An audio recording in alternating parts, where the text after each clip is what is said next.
ನಮಸ್ತೆ, ಬೆಳಕು ನಕ್ಷತ್ರ ವ್ಲಾಗ್ಗೆ ಸ್ವಾಗತ. ನೀವೇನಾದರೂ ನನ್ನ ಚಾನಲ್ಗೆ ಹೊಸಬ್ರಾಗಿದ್ದರೆ ಪ್ಲೀಸ್ ಸಬ್ಸ್ಕ್ರೈಬ್ ಮಾಡಿಕೊಂಡು ವೀಡಿಯೋಸ್ನ ನೋಡಿ. ಸಬ್ಸ್ಕ್ರೈಬ್ ಆಗಿರೋರು ಸುಧಾ ವೀಡಿಯೋಸ್ನ ನೋಡಿ, ಫ್ರೆಂಡ್ ಆ್ಯಂಡ್ ಫ್ಯಾಮಿಲಿಗೆ ಶೇರ್ ಮಾಡಿ. ನಾನು ಇವತ್ತಿನ ದಿನ ನುಗ್ಗೆಕಾಯಿ ಚಾಪ್ಸ್ನ ಮಾಡೋದನ್ನು ಶೇರ್ ಮಾಡ್ಕೊತಾ ಇದ್ದೀನಿ. ಇದಂತೂ ತುಂಬಾ ಚೆನ್ನಾಗಿರುತ್ತೆ ಟೇಸ್ಟ್ ಅಂತ ಅನ್ಬೋದು, ಅಷ್ಟು ಅದ್ಭುತವಾದ ರೆಸಿಪಿ ಅಂತಲೇ ಅನ್ಬೋದು. ಬನ್ನಿ, ಇದು ಯಾವ ರೀತಿ ಮಾಡೋದು, ಯಾವ ವಿಧಾನದಲ್ಲಿ ಮಾಡೋದು ಅಂತ ನೋಡ್ಕೊಂಡು ಬರೋಣ ಬನ್ನಿ. ನಾನು ಇಷ್ಟು ಸಾಮಗ್ರಿಗಳನ್ನ ಇಟ್ಕೊಂಡಿದ್ದೀನಿ, ಮಸಾಲೆ ಐಟಮ್ನ.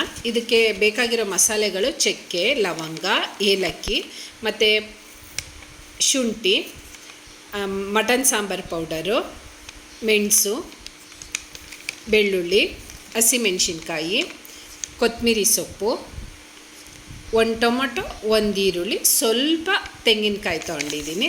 ಇಷ್ಟು ಸಾಮಗ್ರಿಗಳನ್ನ ರುಬ್ಕೊಂಡು ಇಟ್ಕೋಬೇಕಾಗುತ್ತೆ.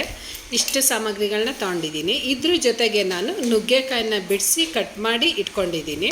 ಇಷ್ಟು ನುಗ್ಗೆಕಾಯಿನ ತೊಗೊಂಡಿದ್ದೀನಿ, ಒಂದು 4ರಿಂದ 5 ನುಗ್ಗೆಕಾಯಿನ ತೊಗೊಂಡಿದ್ದೀನಿ ಅಂತ ಅನ್ಬೋದು. ಆನಂತರ ಈಗ ಮಸಾಲೆ ಐಟಮ್ನ ರುಬ್ಕೊಂಡು ಬರಬೇಕಾಗುತ್ತೆ. ಮಿಕ್ಸಿ ಜಾರ್ಗೆ ಹಾಕ್ಕೊಂಡು ರುಬ್ಬಿದ್ದಾಗಿದೆ. ಈಗ ಈ ರುಬ್ಕೊಂಡಿರುವಂಥ ಮಸಾಲೆನ ಒಂದು ಸೈಡಿಗೆ ಎತ್ತಿಟ್ಕೊತಾ ಇದ್ದೀನಿ. ಆನಂತರ ಈಗ ನಾನು ಗ್ಯಾಸ್ ಆನ್ ಮಾಡಿಕೊಂಡು ಒಂದು ಪಾತ್ರೆ ಇಟ್ಕೊತಾ ಇದ್ದೀನಿ. ಆ ಪಾತ್ರೆ ಕಾದ ನಂತರ ನಾನಿಲ್ಲಿ 1 ಸ್ಪೂನಷ್ಟು ಎಣ್ಣೆ ಹಾಕ್ಕೋಬೇಕಾಗುತ್ತೆ. ಯಾಕಂದರೆ ಒಗ್ಗರಣೆಗಾಗಿರೋದ್ರಿಂದ 1 ಸ್ಪೂನ್ ಎಣ್ಣೆ ಸಾಕಾಗುತ್ತೆ. ಆ ಎಣ್ಣೆ ಕಾದ ನಂತರ ನಾವಿಲ್ಲಿ 1 ಈರುಳ್ಳಿನ ಸಣ್ಣದಾಗಿ ಕಟ್ ಮಾಡಿ ಹಾಕ್ಕೋತಾ ಇದ್ದೀನಿ. ಒಗ್ಗರಣೆಗೆ ಅಂದರೆ ಒಂದು ಅರ್ಧ ಈರುಳ್ಳಿ ಆದ್ರೂ ಆಗುತ್ತೆ. ನಾನು ಅರ್ಧ ಕಟ್ ಮಾಡಿ ಎತ್ತಿಟ್ರೆ ಸುಮ್ಮನೆ ಹಾಳಾಗುತ್ತಲ್ಲ ಅನ್ನೋ ಕಾರಣಕ್ಕೆ 1 ಈರುಳ್ಳಿನ ಹಾಕ್ಕೋತಾ ಇದ್ದೀನಿ. ಅದ್ರ ಜೊತೆಗೆ ಒಂದು ಅರ್ಧ ಸ್ಪೂನಷ್ಟು ಅರಿಶಿನ ಹಾಕ್ಕೊಂಡು ಆ ಈರುಳ್ಳಿ ಬಾಡೋವರೆಗೂ ಹುರ್ಕೋಬೇಕಾಗುತ್ತೆ ಎಣ್ಣೆಯಲ್ಲಿ. ಆ ನಂತರ ಈರುಳ್ಳಿ ಎಲ್ಲ ಚೆನ್ನಾಗಿ ಬಾಡಿದ ಮೇಲೆ ನಾನು ಕಟ್ ಮಾಡಿ ಇಟ್ಕೊಂಡಿರೋ ನುಗ್ಗೆಕಾಯಿನ ಹಾಕ್ಕೋತಾ ಇದ್ದೀನಿ. ನುಗ್ಗೆಕಾಯಿನೂ ಎಣ್ಣೆಯಲ್ಲಿ ಚೆನ್ನಾಗಿ ಫ್ರೈ ಮಾಡ್ಕೋಬೇಕಾಗತ್ತೆ. ಎಣ್ಣೆಯಲ್ಲಿ ಚೆನ್ನಾಗಿ ಫ್ರೈ ಮಾಡ್ಕೊಂಡಷ್ಟು ತುಂಬಾ ಟೇಸ್ಟ್ ಚೆನ್ನಾಗಿರುತ್ತೆ ಅಂತ ಅನ್ಬೋದು, ಅಷ್ಟು ಟೇಸ್ಟ್ ಕೊಡುತ್ತೆ ಅಂತ ಅನ್ಬೋದು ತರಕಾರಿಗಳು. ಈಗ ಎಣ್ಣೆಯಲ್ಲಿ ಚೆನ್ನಾಗಿ ಬಾಡಿಸ್ಕೋಬೇಕಾಗುತ್ತೆ. ಬಾಡಿಸ್ಕೊಂಡಿದ್ದ ನಂತರ ನಾವಿಲ್ಲಿ ರುಬ್ಬಿಟ್ಕೊಂಡಿರೋ ಮಸಾಲೆ ಐಟಮ್ನ ಹಾಕ್ಕೋಬೇಕಾಗುತ್ತೆ. ಇನ್ನೇನು ತಳ ಹತ್ತುತ್ತಾ ಇದೆ ಅನ್ನೋ ಟೈಮಲ್ಲಿ ನಾವು ಮಸಾಲೆನ ಹಾಕ್ಕೋಬೇಕಾಗುತ್ತೆ. ಈಗ ನಾನು ರುಬ್ಬಿಟ್ಕೊಂಡಿರೋ ಮಸಾಲೆನ ಹಾಕ್ಕೊಂಡು ಆ ಮಸಾಲೆನೂ ಚೆನ್ನಾಗಿ ಹುರ್ಕೋಬೇಕಾಗುತ್ತೆ ಎಣ್ಣೆನಲ್ಲೇ.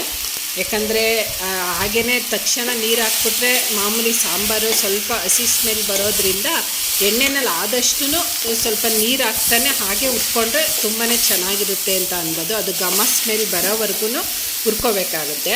ಅಕಸ್ಮಾತ್ ನಿಮ್ಗೆ ಏನಾದರೂ ತಳ ಹತ್ತುತ್ತಾ ಇದೆ ಅಂತ ಅಂದರೆ ಸ್ವಲ್ಪ ನೀರು ಹಾಕ್ಕೊಂಡ್ರೆ ಸಾಕಾಗುತ್ತೆ. ಯಾಕಂದರೆ ಉರಿಬೇಕಾದ್ರೆ ಸ್ವಲ್ಪ ಉರಿ ಏನಾದರೂ ಜಾಸ್ತಿ ಆಗಿದ್ದು ಪಾತ್ರೆ ತಳ ಹತ್ತುತ್ತಾ ಇದೆ ಅಂತ ಅಂದಾಗ ನೀವು ಸ್ವಲ್ಪ ನೀರು ಹಾಕ್ಕೊಂಡು ಮತ್ತೆ ಒಂದು 5 ನಿಮಿಷಗಳ ಕಾಲ ಹುರ್ಕೊಳ್ಳಿ ಚೆನ್ನಾಗಿ. ಈಗೆಲ್ಲ ಚೆನ್ನಾಗಿ ಒಂದು 5 ನಿಮಿಷ ಹುರ್ಕೋಬೇಕಾಗುತ್ತೆ ನೀಟಾಗಿ. ಹುರ್ಕೊಂಡಿದ್ದ ನಂತರ ನಾವಿಲ್ಲಿ ಅದಕ್ಕೆ ಎಷ್ಟು ಬೇಕೋ ಅಷ್ಟು ಮತ್ತೆ ನೀರನ್ನ ಆ್ಯಡ್ ಮಾಡ್ಕೋಬೇಕಾಗತ್ತೆ. ಇದು ತೀರಾ ಗಟ್ಟಿನೂ ಬೇಡ, ತೀರಾ ತೆಳುನೂ ಬೇಡ, ಮೀಡಿಯಮ್ಮಾಗಿ ನೀರು ಹಾಕ್ಕೊಂಡ್ರೆ ಸಾಕಾಗುತ್ತೆ. ಚೆನ್ನಾಗಿರುತ್ತೆ ಮಾತ್ರ, ಟೇಸ್ಟು ತುಂಬಾ ಚೆನ್ನಾಗಿರುತ್ತೆ ಅಂತ ಅನ್ಬೋದು. ಈಗ ಒಂದು ಸ್ವಲ್ಪ ನೀರು ಹಾಕ್ಕೋತಾ ಇದ್ದೀನಿ. ಮತ್ತೆ ಒಂದ್ಸಲ ಜಾರ್ನಲ್ಲಿರೋ ಮಸಾಲೆ ಐಟಮ್ ಇದ್ರೊಳಗಡೆ ನೀರು ಹಾಕ್ಕೊಂಡು ಮತ್ತೆ ಒಂದ್ಸಲ ನೀಟಾಗಿ ಮಿಕ್ಸ್ ಮಾಡ್ಕೋತಾ ಇದ್ದೀನಿ. ಮಿಕ್ಸ್ ಮಾಡಿಕೊಂಡು ಈಗ ಈ ರೀತಿ ತೀರಾ ಗಟ್ಟಿನೂ ಬೇಡ, ತೀರಾ ತೆಳುನೂ ಬೇಡ, ಆ ರೀತಿ ಮಾಡ್ಕೋಬೇಕಾಗುತ್ತೆ. ಈಗ ಕುದಿ ಬರೋವರೆಗೂ ಸ್ವಲ್ಪ ಕುದಿಸ್ಕೋಬೇಕಾಗುತ್ತೆ. ಇದಂತೂ ತುಂಬಾ ಚೆನ್ನಾಗಿರುತ್ತೆ ಅನ್ಬೋದು. ನುಗ್ಗೆಕಾಯಿ ಅಂತೂ ಆರೋಗ್ಯಕ್ಕೆ ತುಂಬಾ ಒಳ್ಳೆಯದು. ಈಗ ಕುದಿ ಬಂದಮೇಲೆ ನಾನು ಉಪ್ಪು ಆ್ಯಡ್ ಮಾಡ್ಕೋತಾ ಇದ್ದೀನಿ. ನುಗ್ಗೆಕಾಯಿ ಅಂತೂ ಈ ಬೇಸಿಗೆ ಟೈಮಲ್ಲಿ ಯಥೇಚ್ಛವಾಗಿ ಸಿಗೋದ್ರಿಂದ ನುಗ್ಗೆಕಾಯಿ ರೆಸಿಪಿಗಳಂತೂ ತುಂಬಾ ಚೆನ್ನಾಗಿ ಮಾಡ್ಕೋಬೋದು ಅಂತಲೇ ಅನ್ಬೋದು. ನಿಮ್ಮೂರ ಕಡೆ ಯಾವ ರೀತಿ ನುಗ್ಗೆಕಾಯಿ ಸಾಂಬಾರು ಮಾಡ್ತೀರಾ ಅಥವಾ ಬೇಳೆ ನುಗ್ಗೆಕಾಯಿ ತಿಂದು ಬೋರ್ ಆಗಿದ್ರಂತೂ ಇದಂತೂ ಮಾಡಿಸಿದ್ದು ನುಗ್ಗೆಕಾಯಿ ಚಾಪ್ಸ್ ಅಂತಲೇ ಅನ್ಬೋದು. ಮುದ್ದೆಗಂತೂ ಒಳ್ಳೆ ಕಾಂಬಿನೇಷನ್ ಅಂತ ಅನ್ಬೋದು, ಅಷ್ಟು ರುಚಿಯಾಗಿರುತ್ತೆ ಮಾತ್ರ. ಅಕಸ್ಮಾತ್ ಈ ಟೈಮಲ್ಲಿ ಜಾಸ್ತಿ ಈ ಕೋಲ್ಡಾಗಿರೋ ಐಟಮ್ನ ತಿಂದು ಗಂಟ್ಲು ನೋವು ಬಂದಾಗಂತೂ ಈ ಥರ ಚಾಪ್ಸ್ ಮಾಡ್ಕೊಂಡು ತಿನ್ನೋದ್ರಿಂದ ಅಂತೂ ತುಂಬಾ ರಿಲೀಫ್ ಅಂತ ಅನ್ಬೋದು, ಅಷ್ಟು ಚೆನ್ನಾಗಿರುತ್ತೆ ಮಾತ್ರ. ನೀವು ಮನೆಯಲ್ಲಿ ಟ್ರೈ ಮಾಡಿ ಹೇಗಿತ್ತು ಅಂತ ಕಮೆಂಟ್ ಬಾಕ್ಸಲ್ಲಿ ತಿಳಿಸಿ, ಅಥವಾ ನಿಮ್ಮೂರ ಕಡೆ ಯಾವ ರೀತಿ ಮಾಡ್ತಾರೆ ಅನ್ನೋದನ್ನು ಕಮೆಂಟ್ ಬಾಕ್ಸಲ್ಲಿ ತಿಳಿಸಿ.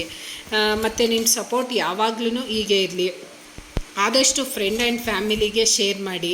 ಮತ್ತು ನೀವೇನಾದರೂ ನನ್ನ ಚಾನಲ್ಗೆ ಹೊಸಬ್ರಾಗಿದ್ದರೆ ಪ್ಲೀಸ್ ಸಬ್ಸ್ಕ್ರೈಬ್ ಮಾಡಿಕೊಂಡು ವೀಡಿಯೋಸ್ನ ನೋಡಿ. ಮತ್ತು ಸಬ್ಸ್ಕ್ರೈಬ್ ಆಗಿರೋರು ಸುಧಾ ಆದಷ್ಟು ವೀಡಿಯೋಸ್ನ ನೋಡಿ ಅಂತ ಹೇಳ್ತೀನಿ.